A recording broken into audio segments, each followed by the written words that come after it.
Sir ही जागा काय आहे इकडे जिकडे आणले तुम्ही आम्हाला? आता आपण ही पाठीमागे खाडी पाहिली, ही ठाण्याची खाडी आहे. ओके. आणि ही ठाण्याची खाडी दक्षिण उत्तर धावते. दक्षिण उत्तर? हां, म्हणजे दक्षिणेकडून उत्तरेकडे समुद्र मिळतात ते वक्रा करून ती. आणि ह्या ठाण्याच्या खाडीचं नाव आहे म्हणजे ही इथून आली, कल्याणहून आली खाडी आहे ही. आणि इथे ठाणे येऊन ती तिकडे वसई आणि इकडे बेलापूर किल्ल्याजवळ ही समुद्रात मिळते. ह्या ठाणे खाडी किनारीच एक ठाणे किल्ला आहे आपला उजव्या बाजूला इकडे. ओके. आता तो दिसणार झाडी वाढलेली आहे. पण ह्या ठाणे किल्ल्यामध्ये जेव्हा चिमाजी आपण किल्ला घेतला तेव्हा 41 तोफा होत्या. आणि त्या तोफानंतर 35 वर्ष मराठ्यांनी राज्य केलं आणि 1774ला ब्रिटिशांचं राज्य आलं. ब्रिटिशांचं राज्य आल्यानंतर तुमचं हे सर्व तोफांचे युद्ध खेळण्याचे दिवस संपले. बरोबर. मैदानावरती युद्ध आलं आणि मग तोफांचं काही काम राहिलं नाही. मग इथे मीठ बंदर आहे. हां, ह्या मीठ खूपच फेमस होतं. तर मीठ बंदरासाठी इथून रेल्वे ट्रॅक होता, आता तो जमिनीखाली गेलेला आहे. आणि त्या मीठ बंदर वाहून येण्यासाठी, गोणी वाहून येण्यासाठी ते वाघिणी यायच्या. अच्छा. मीठ वाहून येण्यासाठी. सर, हां, आता एवढा मोठा इतिहास जो असतो तो आपल्याला जाणून घ्यायची इच्छा असते आपल्याला. पण छोट्या छोट्या गोष्टी ज्या असतात, आता जसं की तुम्ही सांगितलं की हा लपलेला जो इतिहास आहे, बरोबर, ती जाणून घ्यायची इच्छा कोणाला खास नसते, आमच्या जनरेशनला स्पेशली. तर त्या बाबतीत तुम्ही काय सांगाल आपल्या युवांना? काय मेसेज? खरं म्हणजे इतिहास जो आहे तो आपला पुढील भविष्य आपण त्या इतिहासातून आपण शिकत असतो. इतिहास पाहिजे, म्हणजे तरुण असो की नाही, प्रत्येक राष्ट्राला इतिहास आहे. आणि तो ज्या राष्ट्राला इतिहास नाही त्याला भवितव्य असं म्हटलं जातं.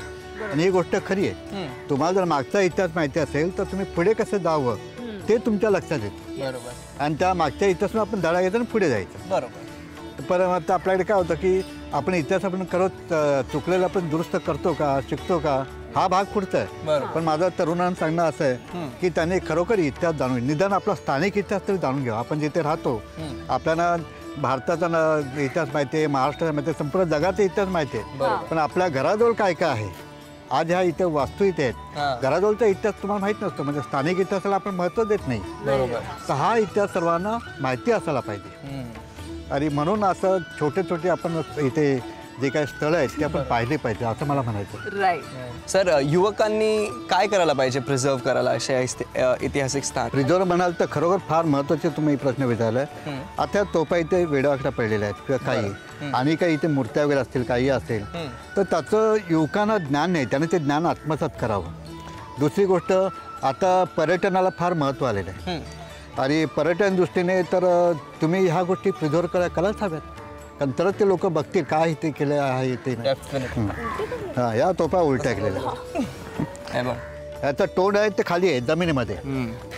आणि याचं नाक बंद केलं आहे. नाक म्हणजे एक छिद्र असतं ज्यातून वात बाहेर काढली जाते, ते बंद केलेलं आहे. त्यातून ती वात बाहेर काढली जाते. त्याच्यापूर्वी तोंडामध्ये दारूगोळा ठासून भरला जातो आणि त्याच्यावरती ती गोळा असतो. So coming back to Vazandar, you guys put on weight आणि तुम्ही ते कमीही केलं. हाऊ डिफरंट वॉज, म्हणजे एक्सपिरियन्स काय होता when you putting on weight आणि कट डाऊन केलं तेव्हा? छान आणि वाईट दोन्ही एक्सपिरियन्स असतो. कारण म्हणजे होता माझ्यासाठी, कारण जाड झाल्यावरही लोक प्रश्न विचारतात, बारीक झाल्यावरही लोक प्रश्न विचारतात.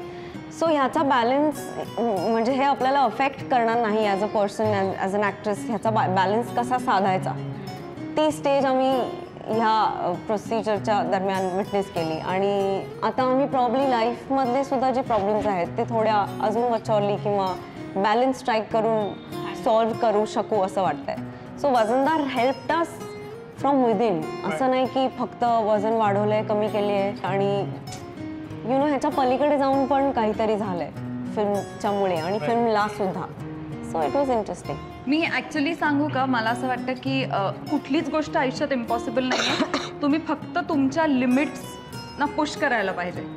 सो प्रत्येकाचा बॉडी टाईप असतो, प्रत्येकाची बॉडी टेंडन्सी असते, त्यानुसार प्रत्येकाचं वजन एका पर्टिक्युलर ह्याच्यापर्यंत वाढतं आणि नंतर थांबतं. सो आमच्या दोघींच्याही वजन वाढवण्याच्या प्रोसेसमध्ये अशीही वेळ आली होती की जिकडे आता वजन वाढतच नाही आहे, आता कितीही खाल्लं तरी काही होत नाही आहे.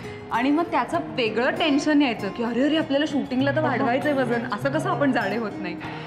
पण जसं ती म्हणाली तसं की आमच्या सायकोलॉजीवर इतका पॉझिटिव्ह आणि बॅलन्स्ड इफेक्ट केला होता ह्या सगळ्या प्रोसेसनी की आम्ही तेही शिकत होतो की ओके ह्याच्यातही आपल्याला शांत राहायचं आहे, ह्याच्यातही आपल्याला पॉझिटिव्ह राहायचं आहे. Because if you don't say thank you to your body will never accept it and your body will never respond to it.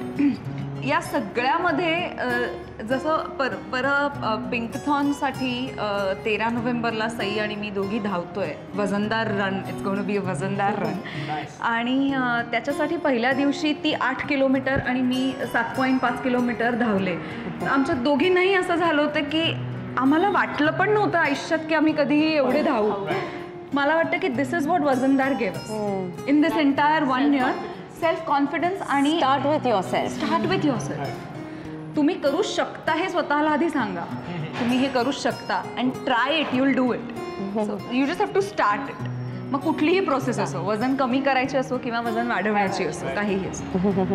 So much. म्हणजे कुठल्याही गोष्टीसाठी 1 तारीख किंवा सोमवार याची वाट प्लीज बघू नका.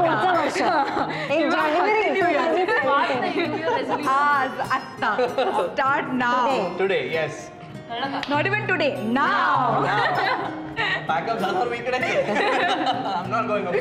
सो बेसिकली वजन वाढवायला आय नो की एक पर्टिक्युलर तुम्हाला प्रोसेस फॉलो करावी लागली असेल, but it was fun right eating so much to increase weight. You could eat anything.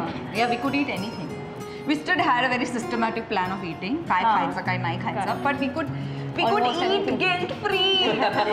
आपल्याला खाण्याचं शूट करायचं आपल्याला, चला वाढवा. Doing this for a film. I'm doing this for a film.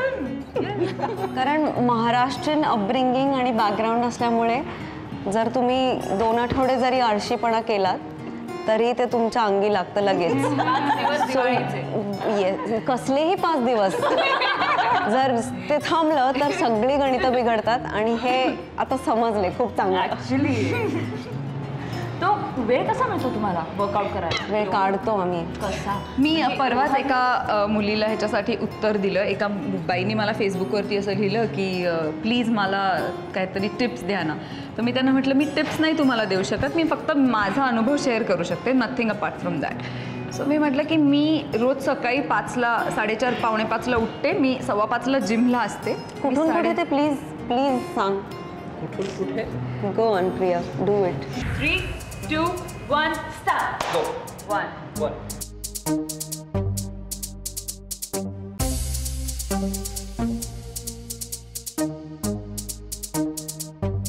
So this is वजनदार. This is ह्या दोघींचं relationship असं आहे, पूजा आणि कावेरीचं. They are coordinated. सो ही वजनदार ही अशा 2 मैत्रिणींची गोष्ट आहे. आणि आता लवकरच वजनदार 11 नोव्हेंबरला आपल्या जवळच्या आणि लांबच्या दोन्ही थिएटर्समध्ये लागणार आहे. सो ही फिल्म फक्त थिएटरमध्ये जाऊनच पहा हा आग्रह आहे आमचा. 11 November. Yes. So my weight is 57 kg आणि मी पोस्ट करणार आहे #57 kg. आणि मी आता हे चॅलेंज करणार आहे सिद्धार्थ चांदेकरला की त्यांनी त्याचं वजन करावं आणि त्याने त्याचं खरं वजन करावं आणि खरं वजन पोस्ट करावं विथ ऑल द हॅशटॅग वजनदार, #11 नोव्हेंबर, त्याचं वजन, #युवागिरी आणि #ZeYuva. आणि आम्हाला सगळ्यांना टॅग करावं. आम्ही दोघीही we are honoured and we are very thankful, overwhelmed की तुम्ही आमच्या दोघींसाठी स्वतःमध्ये इतके बदल घडवलेत. राईट फ्रॉम तुमचे केस कापणं, मेकअप करणं, कपडे स्टाईल चेंज करणं. पण मी खरं सांगू तुला, however you are just beautiful. You don't need anything of this.